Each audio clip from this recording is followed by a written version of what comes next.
What's going on, everybody? It's me, Odio, and I'm here today to talk about a new TV show for you. Sword and Sorcery Fantasy is back. Today, I'm going to be talking about the Pendragon cycle, Rise of the Merlin. I got the first two episodes. Island of the Mighty is the first one, and episode 2 is The Vision of Taliesin. Yes, and I've seen them both. And let me tell you, I've got a lot of early thoughts for you. Let's get into it here. So yeah, this show comes out on I think a Daily Wire if you're a premium member there, and that's how you get access now. You don't got to be a premium member, I think, to get all of them because they're all going to be coming out there. I don't know how many there is total. Clearly, I should have looked that up beforehand, but I think it's 7. I remember I said something about that before. But yeah, we got the first 2 episodes. They're just over an hour long each, and let me tell you, strap in and buckle up because it's a little bit surprising. So first off, it's an Arthurian legend. If you've ever read the books by Stephen Lawhead, there's like 5 or 6 of them here. That's what these are based on. But I've never read those books, so I can't tell you if this is lore accurate or not. But we open up, it's beautiful landscapes, by the way. Hardly any CGI. We are looking at rivers, rolling vistas. It's got a very Lord of the Rings vibe. I'm not saying it's as good as that. Like, calm down. I'm not making it. I'm just saying I can see that's what they're going for. And I can tell you right away, absolutely nowhere else is it more obvious than when the theme song starts. The sound in this show is really bringing it. I mean, the opening song is just like Game of Thrones. It's like I said, not as perfect as that, but you get that kind of slow beat. Then it starts going in with almost the violin and pipes and stuff, and you're going across all these images in CGI.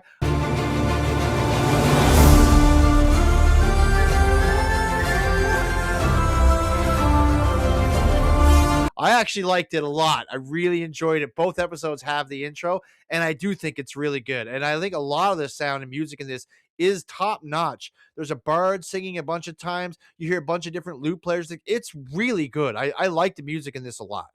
We start off in a poor village where some farmers are going down to get some fish out. This one farmer guy, he says, I own the nets and my son's going to check them. They think his son is cursed or something like that. And there's a druid and stuff there. It's got a real cool vibe, actually. And one thing I want to point out, the place looks totally lived in. Everyone's clothes are dirty and worn. Some of their hair is like matted and whatever.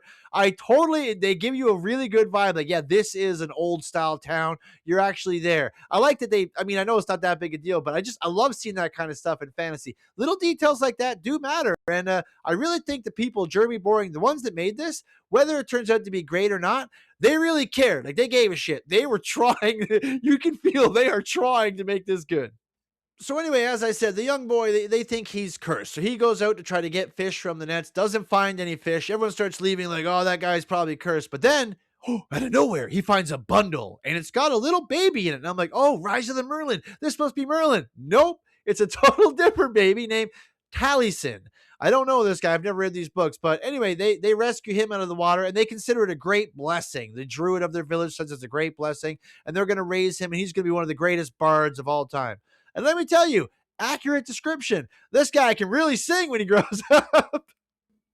Taliesin is his name, and being a bard is his game. And he also ends up with other powers as the show goes on. He gets tempted by some old dark gods, but you follow along. It jumps ahead like 15, 20 years. So he's a fully grown man. And he's now with that cursed little boy that got him out of the water. Now he's the chief, like his dad was, I guess. And they're kind of traveling around in the village together. And they're going off, I don't want to say in search of adventure, but, they're kind of that. But basically, their village gets attacked. There used to be some Romans and stuff around there too, but they seem to be gone. And they kind of become like nomadic migrants, right? They're kind of going around just seeing like, where can we live? What are we going to do? And then they end up going to the land of Avallac'h. King Avallac'h has a giant castle, and this thing looks amazing. And again, I absolutely love like all of the castles and the towns and the buildings. Everything has such a great feel to it. It's like a serious fantasy show. They're not joking around. They don't screw around with a bunch of stuff. It's interesting, and they let moments sit. It's really good. I mean, I like the effort they're putting into it here. But yeah, anyway, Avallac'h is a city of Atlantis, so it's not like a normal city. We see some priests of God and stuff go there. There's a lot of religious stuff about that and Christianity in this, but they go off and they see Avallac'h. And why is there a giant castle built by Atlantis here? Well, I should have mentioned that. When the story first opens up as well, we do get to see one of our other main characters. Her name is Caris. So long story short, Taliesin travels off to Avalok and he's there. And then we kind of cut away and we see, well, before this, we see Caris' story. Honestly, Karis kind of looks like a Greek god Athena or something like that. She's tall with long blonde hair. She's got a sister who's kind of evil and does a weird sort of blood magic. But we start off with her in an arena with a group of people. And at first I thought they were like bullfighting or bull rushing, but they're just kind of jumping over a bull. And it's actually taking place back in Atlantis a long time ago. It's hard to tell how long. So they say in this, Atlanteans age differently, or they carry the years more lightly. So we're never really sure. Her age is indeterminate. I don't know how old, but she does, look really young. But we do get a lot of flashbacks of her back there in Atlantis and the king and stuff. And basically, when she's fighting the bull god, who's the god of the undead, Bel, tells her that he wants everything from her, and she doesn't want to give him everything or whatever. So she ends up fighting him in the arena, and he just decides, well, then screw you, I'm destroying Atlantis. And he just destroys all of Atlantis because she won't like bow down to him. But it's weird, like a lot of people in this, including her, they have like visions and like powers and things. So she'd already been warning her dad, like, there's a catastrophe coming. There's perpetual death for all of us if we don't leave. And she'd already reached out to his brother to send boats. And thank goodness, because if she hadn't, they'd all be dead. But since she did, they get on the boats and they make it over there to Avalok.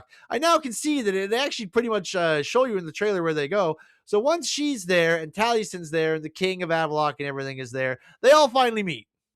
And Taliesin the Bard is as good as the Druid's word. Apparently one of the greatest bards ever. When he sings in battle, they call down lightning and clouds and everything. It looks super cool. And when he goes to court, he sings for the king of Atlantis and everybody, and they're all like entranced. His voice is magic, like legitimately. He's a good singer, but I mean in the show it's magical, and it actually brings her memories out. And he gets to kind of relive them with her, and they both have this kind of vision where old gods reached out to him, and him and Karis really they kind of bond and sort of like fall in love and things, kind of like love at first sight. Anyway, once they all meet at the kingdom, all the drama starts. Like I said, they're kind of going for sort of a Game of Thrones vibe at times. Like, we can't trust them. They're going to betray us. Don't go in here. It's pretty neat. Like I said, it's not as good, but it's pretty good. I like what they're going for. I really appreciate the effort. And I haven't seen a great fantasy show in a while. Although I did watch Deathstalker and Red Stalker. There's lots of fantasy stuff that comes out, but I don't like it all. But I got to tell you, 2 episodes in, I'm really digging this. One thing the Pendragon cycle does very well is combat. We have quite a few fights. We get to see a town under siege. You get to see a castle under siege and multiple different sword fights. Lots of conversations and huge vistas for battle, but you get a lot. Not to exaggerate, I mean, it's certainly not all action in the first 2 hours and change, but I gotta say, I found the first episode zipped right by. But I was like, oh, what? That's over? It's like an hour and 8 minutes or something, but it really flew by for me. I was really enjoying it. Episode 2 starts off. It's called The Visions of Taliesin. I got a little bit jarring. The opening, I was like, oh, the editing seemed a little bit off here and there, but it was, once I got back into it, it was good. But for a moment at the beginning, I was like, wait a minute, did I miss a scene or something? But I think it's, it's a good show, but there's one or two moments where I was like, I think it almost feels like I missed a scene, but something might have been cut. We also get a nice star-crossed lovers story, two lovers with parents who don't get along and are going to have to go out into the world. We get people being tried to turn into slaves. Atlantis being destroyed is really cool. You get a lot of CGI in that. There is some CGI parts, like giant meteorites coming down and people being saved. There's also Karis' sister. She's the princess's sister who doesn't really associate her with her father. She's like super evil, doing blood magic. There's a couple like, and this is not for the little kids. There's blood, there's gore, there's killing and murder. You get to see animals chopped up and stuff, which is a bit much, but overall, it was really good. It's interesting parts. You really dislike the bad characters. I already know, because it's after the first 2 episodes, it's gonna jump to the future, because I kept thinking, is this baby Merlin? Is that Merlin? Is that Merlin? We do finally get to meet Merlin as such. Oh my god! And I'm trying not to spoil this, but holy crap! Episode 2 has the absolute craziest birth scene I've watched in a long time. It was intense, not just like a circus fire intense. It was like, oh my god, I don't want to look at the screen intense. And how it ends is just it's wild. It was wild. The big cliffhanger and crazy ending at the end of episode 2. I was like, oh my god, is there another episode? I want it more. I was like, oh my gosh, it's good. It really had me hooked. What was also interesting is we do get kind of the sword, which I'm sure is going to be Excalibur, which was actually made by Atlantis. But what is interesting that I was not expecting is Taliesin ends up getting, I guess, old gods try to get him, but he ends up like getting exposed to Christ, like the God, and sees the cross and stuff, and he can kind of perform miracles. He makes someone speak in tongues by like shushing them. Like I said, his song, he can speak to animals like a druid. He can get things done that you wouldn't think he can get done. And when he sings, which is several times, it's really good. But he entrances everyone in the room. Like his whole voice is magical, and he starts like, I don't know if he's spreading scripture or gospel at one point, but he gets like almost like affected and starts talking on the ground. It was wild. It was really crazy, crazy 2 episodes. They went all over the place, and I was interested for more. I wanted this to keep going. I would definitely be watching this next week. This is definitely going to be appointment television for me. I love fantasy, sword, sorcery, and we get it all here.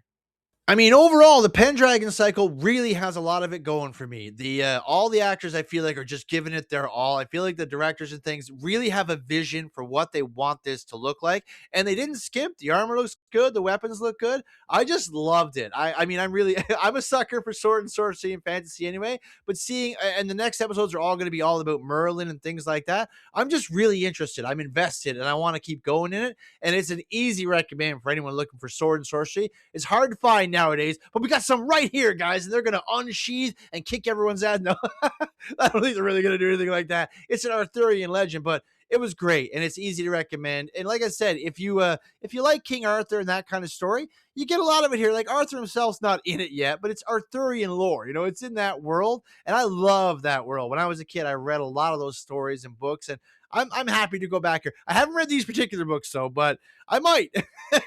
Now that I've seen the first couple episodes, I want to see where it's going. But overall, I would have to give Pendragon Cycle probably a 9 out of 10 for me for the first 2 episodes. I really enjoyed it. I'm invested and I want to see more. But thanks so much for watching this far, guys. Really appreciate that. Please like, share, and subscribe to the video. And remember, everybody, stay out of trouble.